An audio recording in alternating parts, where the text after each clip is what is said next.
Hello, everyone, and welcome to Education 380. And if you're a graduate student, Education 500. A few things before I kind of dive into everything. One, I do weekly recordings. This is an asynchronous course, so obviously we don't have a regularly scheduled meeting, but I do operate week to week. I will post these videos up. Usually they are up by Monday morning. We'll talk a little bit about the schedule here in a few minutes, but I usually post them by Monday morning. Sometimes if I'm on the ball, I can get them up over the weekend and maybe open things up a little early, just in case. Don't hold me to that though. But again, asynchronous, we'll have some videos. We operate week to week. Just to kind of clarify also, in case you're wondering, 380 is our undergraduate section of educational technology. Education 500 is our graduate student portion of this course. I will go over, there's one slight difference between 380 and 500 for the graduate students at the end of this video. I'll highlight that, so if you're 380, you can kind of cut off this video when we get to that point. And another thing, these videos, I do record them. I will warn you, I really try to do them in one take because I figure if I was teaching a live class, if I messed up or bumbled or said a lot of ums or or fell or tripped, I would still have to teach. So I just keep pressing unless it's something really bad. So if I start to or I'm sorry, I'll, probably still push through just so I don't have to stop and record and everything. With all that being said, welcome back. I'm actually just going to go over the general requirements for the class. And there is actually a small requirement that's due this coming week to kind of get everyone going. So with all that being said, I'm going to actually share my screen and talk about our class a little bit. If you were in Education 500, I will kind of warn you, this is the 380 syllabus, but don't worry, we will be able to go over ours also. And let me get it up. And here we go. And sorry, I was already looking around. There you go. And as you can see, this is our syllabus. It will be posted on Brightspace. I'll go over the Brightspace page here in a few minutes. I need to add this in too. I'm already kind of flying off the radar. I do try to keep the videos at around 20 minutes, give or take. Some days they'll be shorter, some weeks they'll be shorter, some weeks they might be slightly longer. Our Zoom accounts have actually backed down to 40 minutes. I do record this on Zoom, so I can't go over 40. This one might be a little longer just because it's the overview of the class, but we'll see how it progresses. So with that being said, welcome to the class. Here's our syllabus. I have this posted, but I'm still making some changes. I'm catching typos and spelling errors, and I will have this up. I'm recording this actually on Monday, the 15th. But as you can see, this is this. I know a lot of people are actually on campus during the week, and we have more and more live classes. Those are my office hours, Monday 10 to 12. Tuesday, I'm a little spotty. I'm here a good bit on Tuesdays just for various things, but 12 to 1 and 2:30 to 4. But I'm here a good bit both days, just wandering around. Wednesday, 9 to 10. Again, I'll probably be floating around though, even after that. Feel free to stop me if you see me, and 10 to 11:30. Those are the hours that I definitely will be in my office or floating right out in the hallway, talking to people and such. You're welcome to come by. Of course, email me if you need to. Fridays, I don't have office hours. I might be here. That's when I try to do a lot of my field observations. I have a few students in the field, and I usually try to do them on Fridays. But sometimes if there's no observations to, I'll probably be floating around, and you're welcome to stop by. There's my contact information. Jason, or Jalen, I guess a lot of people say, at shepherd.edu. And if you're wondering where my office is located, if you need to swing by, a lot of you have probably already done field with Miss Baker. My office is right across the hallway from Miss Baker. I'm pointing at it like you can see, but there's a Pepsi machine out in the hallway now. I'm in the little annex next to the computer room, so if you need to walk in there. A few things about the course. I'm not going to go over the honor code and all. I'm assuming everyone is not going to cheat and things of that nature. But if you need to, or need me to spell out things, feel free to contact. But it's all written in the syllabus, our objectives to the course. I will give you one little thing about this course. This course is not geared to destroy anyone. I don't know if that makes sense or not. I really view it as a class to just introduce some technology for everyone. We have we have a wide variety of students in this class. And by that, I mean, we have basically K through 12 students. We have secondary, we have elementary, we have people who are focusing, who want to teach middle school. Also, with some aspects, we have different content fields. I try my best to introduce some things with different content. Some of it is general technology though. And really, I'm just kind of hoping that everyone can incorporate some of this technology. You won't use all this technology when you teach, but maybe there'll be something here that just say, oh, that might actually help me teach this biology lesson, or this might help me teach my third graders to read a little bit, or I can incorporate that. That's the goal. You won't use it all. And there might be things that you've seen before when you were going through as a student that you liked, and you might want to email me and say, hey, this is very similar to this. Can I maybe try to use this? Because my 7th grade teacher used it and I loved it. That's fine. I'm usually open to that. Just float that by me, but I'm getting putting the cart before the horse a little bit. But long story short, we're just going to introduce some technology, and we are going to talk about how you can incorporate it into the classroom. There's all of our objectives. If you're really looking for something to read or go to sleep, there's a whole list for you. Course materials, we do have a textbook for this. It is Tech Like a Pirate. And I floated back and forth whether to have a textbook for this. This is a lower cost textbook. I like it because it gives you some ideas on how to incorporate technology in the classroom. That's really the goal of this. It's not to make students use tech just to use it. You want to have the technology strengthen your instruction and potentially other aspects, maybe planning, and help student learning. I selected Tech Like a Pirate. It's a pretty small book. I just have the link up here, but you can get it on Amazon. You can get it from the bookstore. You can even, I think there's PDFs on Kindles. I don't find it in mine if you use Kindles or anything like that. But here's the site. I will actually post this up if you're interested, and you can get a little bit. They have a lot of resources on this site as far as like incorporating videos and games and maybe things that I'm not talking about, different technologies.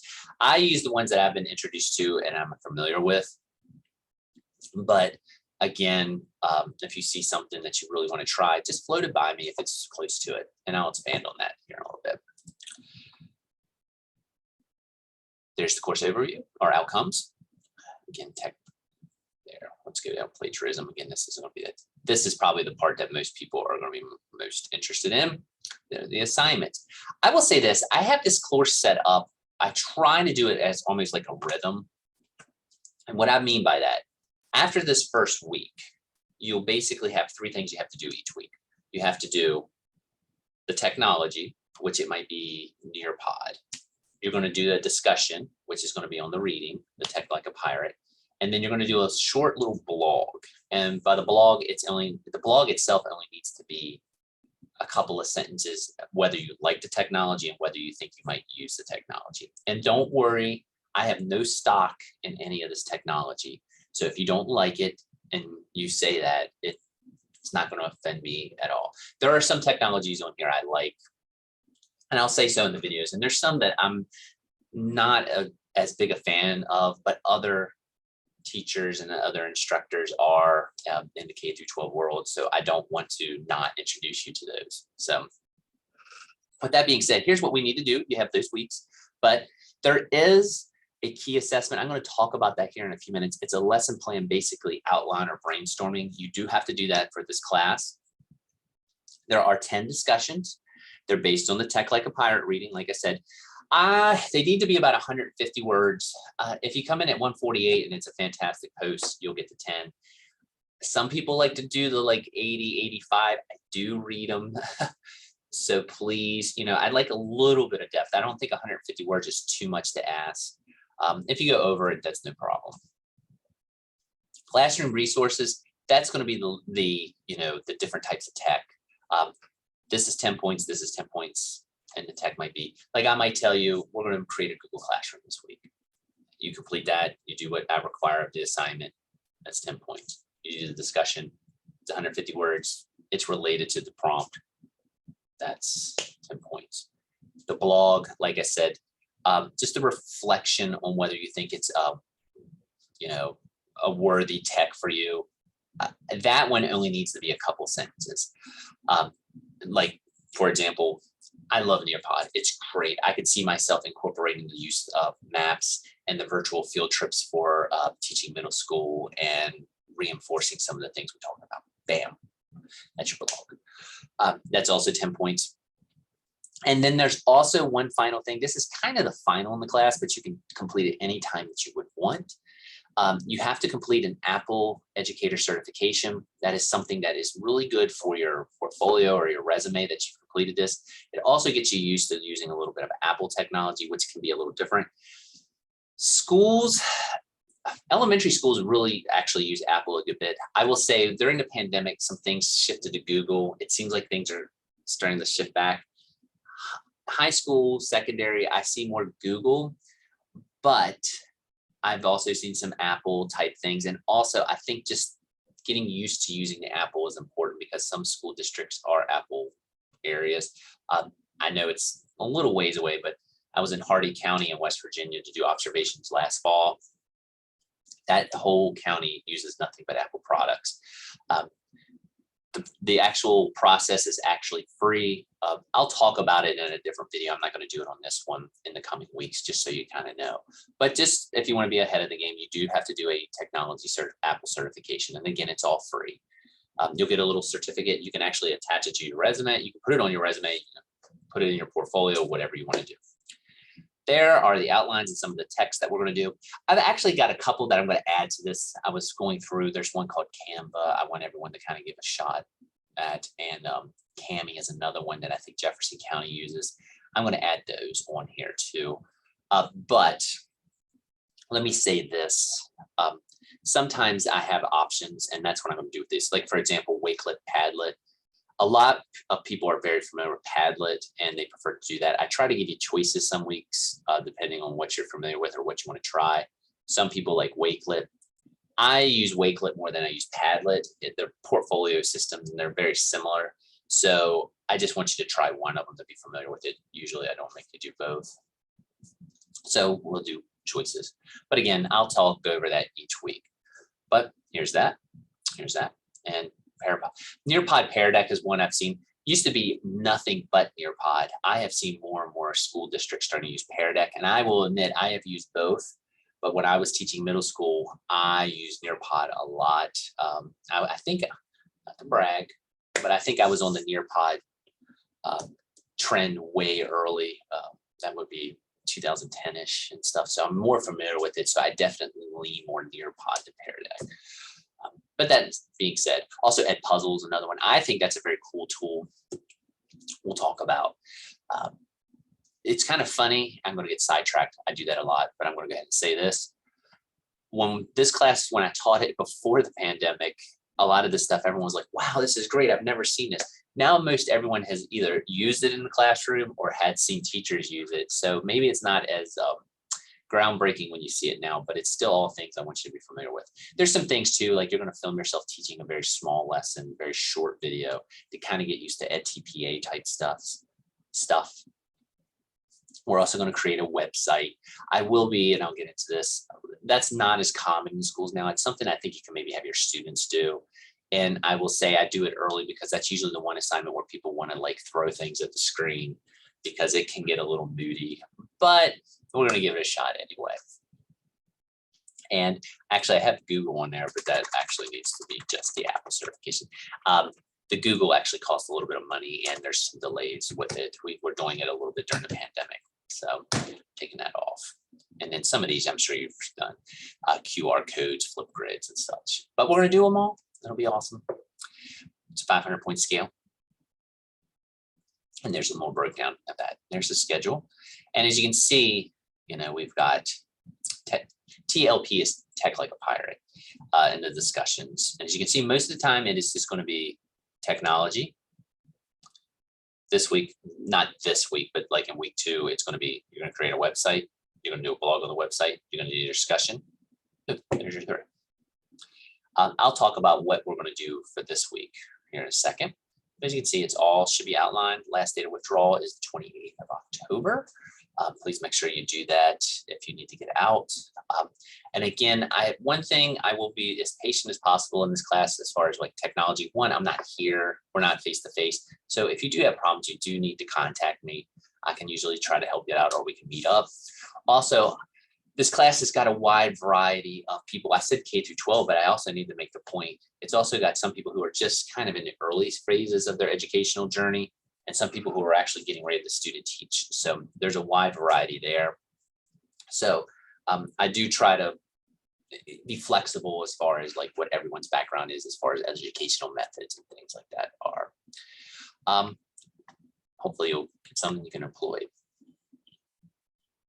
And again, I'll tell you, it's on here, the lesson plan. We'll talk about that here. I'll probably have a separate video up on that in a week or two. That's the syllabus. Just so you know, I'm assuming everyone knows how to get into Brightspace just at this point.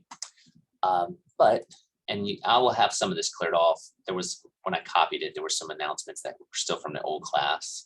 Don't worry about that, but I will always have a welcome or something on here. I also try to make sure I send out at least one weekly email with an overview of everything. And when you come in here, as you can see, I have week 1 up. Syllabus is here if you ever need it. I have the current one is not posted. This is the spring one.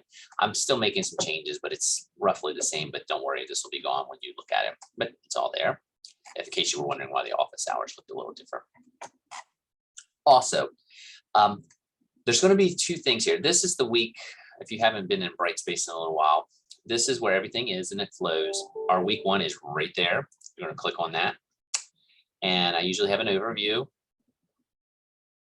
And our assignments this week, I'll have this video posted up right here. You can click it.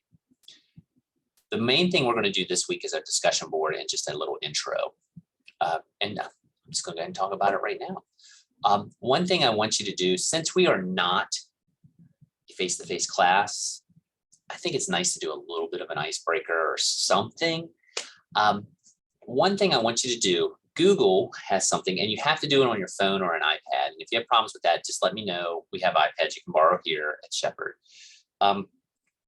I want you to download what's called the Google Arts and Culture app. And this is probably not the most efficient way to do this, but I'm going to do it anyway. Of course, I got to find my app on here too.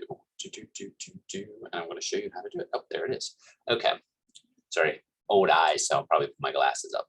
If you look, let me see if I can get the camera. There's something right there. It's got like, looks like a Greek columns and such.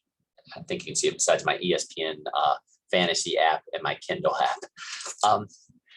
Fantasy football is coming up. Anyway, I finished second last year. It was very disturbing. I thought I had it, but anyway, when you click that app, once you've downloaded it,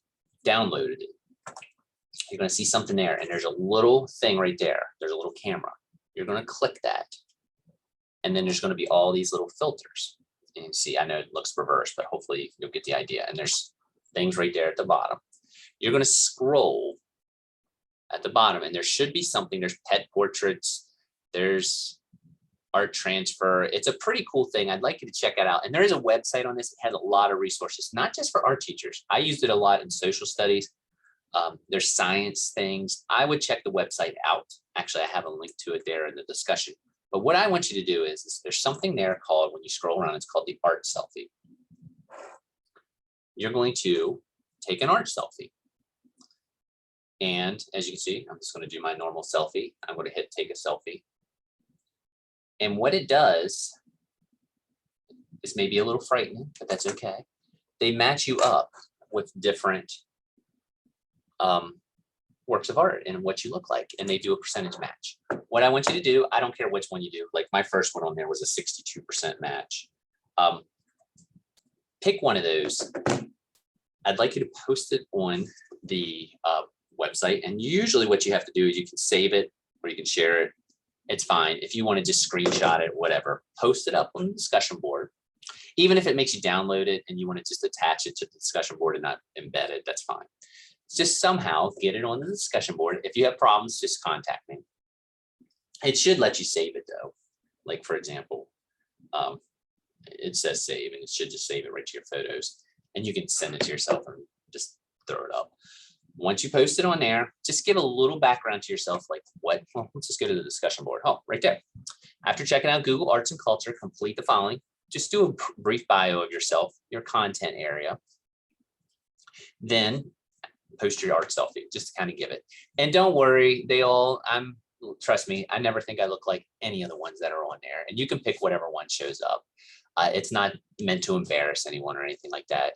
A lot of people are like, I don't think I look like this at all. But you know, it's supposed to be fun. And like it says, you might have to email it to yourself to attach it. Just get it on there. And that's your first thing that you have to do. Just that discussion, that's discussion 1. And then you can just blog it, like whether you like the Google Arts and Culture app or not. You like, I think I can do it. And if you look here, I think I have the link right there. Hopefully I'm on the ball more than I thought. Whoops. Oh, there's an article on some ways you can do it, use it. And actually let me go ahead and do this. Sorry, this is a little bit of inaction.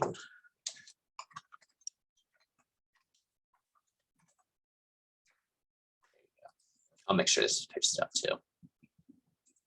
And as you can see, there's different stuff you can look at and check it out. You can just say, like I say in a sentence or two, whether you would use it or not. The website does not have the art stuff, you have to do the app for that. That's the main thing you need to do, and just a reaction. Whoops, give me 1 sec. It was another Zoom I must have opened. Whoops. But as you can see, that's all in there. And go back here. That's one of those goofs I was talking about. And actually, let me go back. I'll go ahead and post this up so I know it's there for you.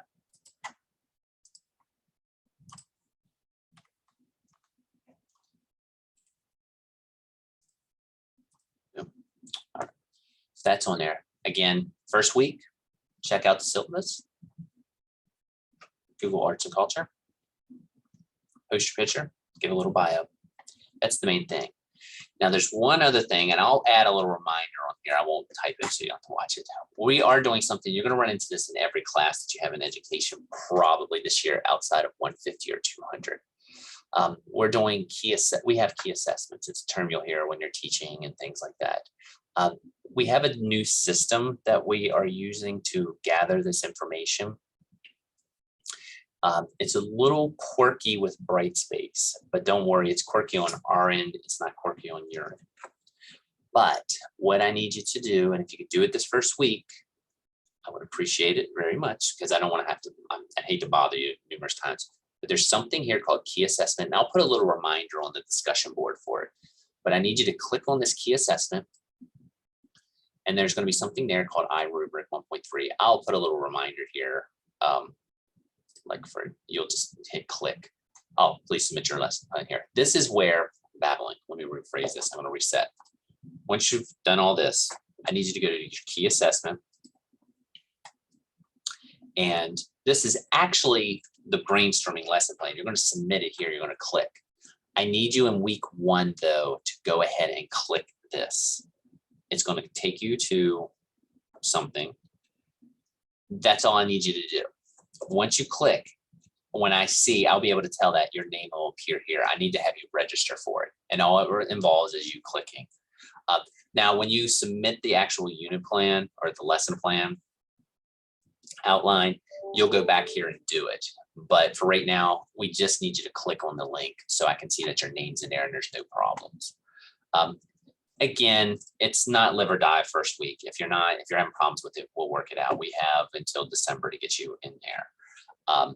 But it's easier if we do it the first week. And I'll just put a little reminder to click this.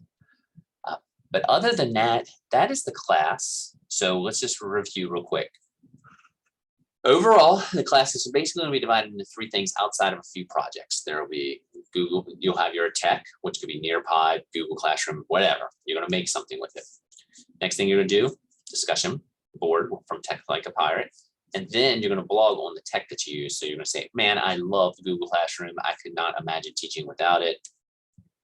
Certified fresh, 100%. Boom.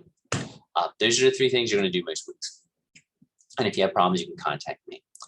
For the first week, because we still have people that might be coming in and out of the class, it's just an opener. just click on week 1, check out the syllabus, check out this video. You're going to go to download Google Arts and Culture. You're going to take an art selfie. Art selfie. Load that picture up on the discussion board. You might have to email it to yourself. I don't care how you attach it. And you're just going to give just a brief bio. It doesn't have to be anything, you know, you can say things you did this summer if you want. Like, for example, my name is Jason Allen. I was a social studies teacher for about 20 years. I've been at Shepherd now for 4 years. Love it. Blast. This summer, I went to England and France, had a blast, went full tourist, and went to all the sites that, you know, Westminster Abbey, Stonehenge, the Eiffel Tower, all that, which was true, had a blast. Put that in there, post it, put my art selfie, and I might even say, I don't think I look like the art selfie, or wow, I'm scared how I actually look very much like that work of art. And actually, if you click on the work of art, you can get the background, but you don't have to put any of that. And you're going to blog whether you like Google Arts or Culture or not. And you can talk about the website or the app. Either one works for both. So that's it. That is our class. I'm very much looking forward to everything. It's, you know, I'm excited that it seems like this semester is going to be a little more back to normal, I guess. I think that might be the right word for it. So, and with that being said, let me go back. And I think we should have this. I got 2 Zooms up, which is a big problem. There we go.